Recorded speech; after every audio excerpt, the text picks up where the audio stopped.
असं आहे की प्रसाद लाड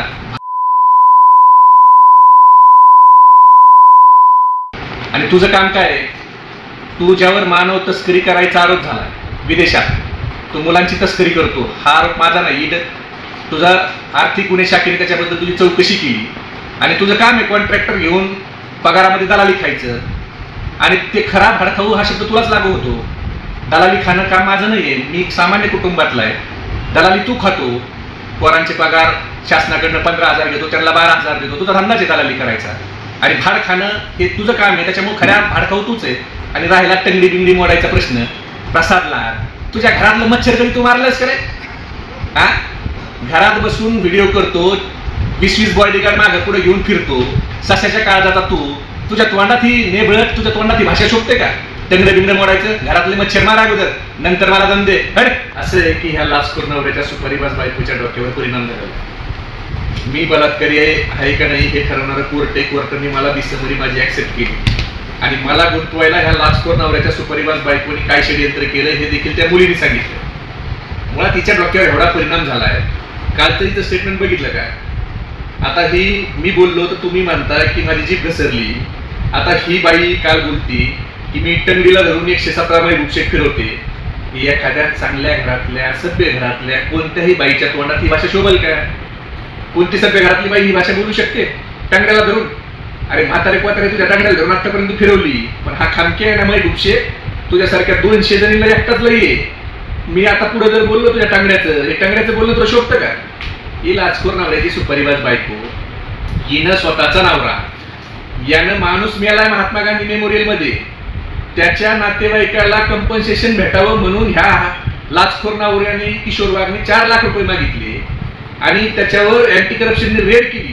रेड केल्यावर अँटी करप्शनच्या चौकशीत काय सापडलं की एकूण मालमत्तेच्या 90% अधिक उत्पन्नाच्या अधिक किशोर वाघाकडे मालमत्ता सापडली. हे महबूब शेख म्हणत नाही, अँटी करप्शनचा रिपोर्ट आहे. त्याच्यात 2 बेनामी फ्लॅट आहेत, ते ठाण्याचे. लाचखोर नवऱ्याची सुपारीबाज बायको, ते फ्लॅट कुठून आले हे सांग. ते यातला कोणता फ्लॅट बापू कुटीतून आलाय, कोणता फ्लॅट कोणत्या माजी मंत्र्याकडनं आलाय हे महाराष्ट्राला कळू दे ना एकदा. तुझा नवरा लाचखोर, तू ब्लॅकमेल करती, तू कुचीच्या प्रकरणात ब्लॅकमेल करणार, तू एका माजी आमदाराच्या प्रकरणात ब्लॅकमेल करणार, तू माझ्या प्रकरणात ब्लॅकमेल करणार, संजय राठोडला राखी बांधायला निघणार, त्याच्यावर बोल ना. महबूब शेख काय ते तुला कोर्टात दिसतेच ना, आपण नुकसान दावा तुझ्यावर आहेच, तिथे येऊन बोल ना. मग मी जर बलात्कारी आहे ना, तुझ्याकडे पुरावे तर तुझ्यात हिंमत असेल तर तू कोर्टात ते पुरावे दे ना. मीडिया समोर काय पोपटपंची करते? तिथं कोर्टात तारखेला येत नाही. तुला कोर्टाला 10 समन्स काढावं लागतात, वॉरंट काढावं लागतात. तिथं तर तुझं तोंड काळा करायला तू येत नाही. मीडियावर काय बोलते? आणि सुप्रियाताईंनी जर मी दोषी असतो त्या दिवशी मला पक्षातून हाकललं असतं. सगळेच काही तुझ्यासारखे येड्यांना सांभाळायला मोकळे नाही. ते भारतीय जनता पार्टीला तुझ्यासारखे भोकायला लागतात. लाचखोर नवऱ्याच्या सुपारीबाज बायका. ह्याच देवेंद्र फडणवीसांच्या काळात तुझा नवरा पकडलेला आहे ना, त्याच्यावर बोल. संजय राठोड तुझा कसा भाऊ झाला, कशी तोडपाणी झाली हे महाराष्ट्राला सांग ना एकदा. कसं तोंड काळं करून गेली तू संजय राठोडच्या विरोधात, तर गळा काढून मारत होती. आता त्या संजय राठोडच्या विरोधात काय गेली तू कोर्टात माघार घ्यायला? आता भेटलं का पूजा चव्हाणला न्याय? तुला भेटलं की लगे पूजा चव्हाणला न्याय भेटला का? ते महाराष्ट्राला सांग ना. संजय राठोड तुझा भाऊ कसा झाला हे महाराष्ट्राला ऐकायचंय. बाकीच्या कशाला गप्पा हाणती? तुला नाक आहे का बाकीच्या गप्पा हाणायला?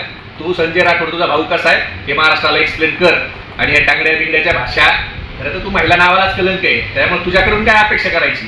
एखाद्या चांगल्या घरातल्या कोणत्याही सभ्य महिला महाराष्ट्रातली जनताला माहिती आहे, कोणती महिला ही टांगड्या बिंड्याची भाषा करू शकते का?